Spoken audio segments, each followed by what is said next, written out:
सुप्रभात विद्यार्थियों।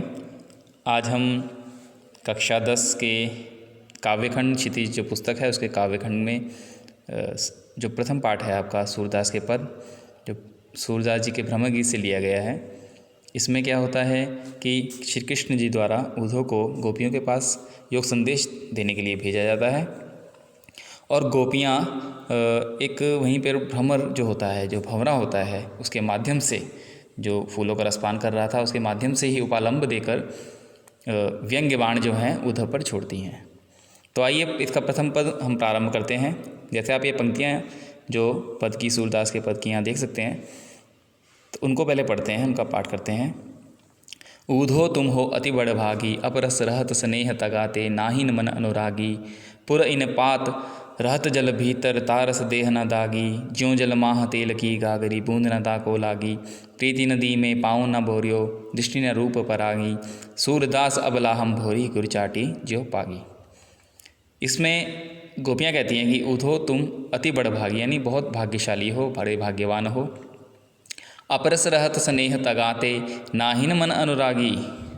क्या होता है कि अलिप्त हो, अछूते हो, अपरस यानी अलिप्त होना, अछूते, रहत रहते हो, स्नेह तगा से प्रेम रूपी जो धागा है उससे स्नेह से अपरसो अछूते हो, और नाहिन मन अनुरागी, और ना ही तुम्हारा मन जो है किसी अनुराग किसी प्रेम में पड़ा है। ये ठीक वैसे ही है जैसे एक उदाहरण देकर यहाँ समझाया गया है कि पुरैनी पात रहत जल भीतर, तारस देह न दागी, कि जैसे कमल का पत्ता जल के भीतर रहता है, पुरैनी पात यानी कमल का पत्ता जो है जल के भीतर रहते हुए भी वह पूरी तरह से उस पर लिप्त नहीं होता, यानी कि जल के अंदर रहने पर भी उस पर जल से वह जल से अछूता रहता है। ठीक है, उस पर जल की बूंद का एक भी धब्बा नहीं लगता। और एक अन्य उदाहरण के माध्यम से यहाँ समझाया गया है कि जो जल माह तेल की गागरी, बूंद न ताको लागी, कि जैसे जल में ही तेल की जो गागरी रहती है, जल में माह तेल की गागरी, यानी जो जल में तेल की गागरी रहती है, जो गागर रहती है तेल की, उस पर एक भी बूंद जो है जल की नहीं दिखाई देती या अछूती रहती है। प्रीति नदी में पाँव न बोरियो, दृष्टि न रूप परागी, कि तुम जो है प्रीति नदी, प्रेम रूपी जो नदी है, उसमें तुम नहीं पाँव न बोरियो, नहीं डूबे हो, नहीं तुम उसमें, तुम्हें प्रेम का रस स्वादन नहीं हो पाया है।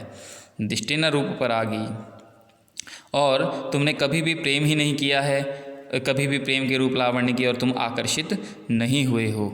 ठीक है, उस पराग की तरह, दृष्टि न रूप परागी, उस पराग की तरह, भंवरे की तरह तुमने सेवन नहीं किया है। सूरदास अबला हम भोरी, गुरचाटी जो पागी, कि हे सूरदास जी यहाँ कहते हैं कि हमारी स्थिति उन चींटियों के समान हो गई है जो गुड़ पर आसक्त होकर उससे जो है चिपट जाती हैं और फिर स्वयं को छुड़ा नहीं पाती हैं।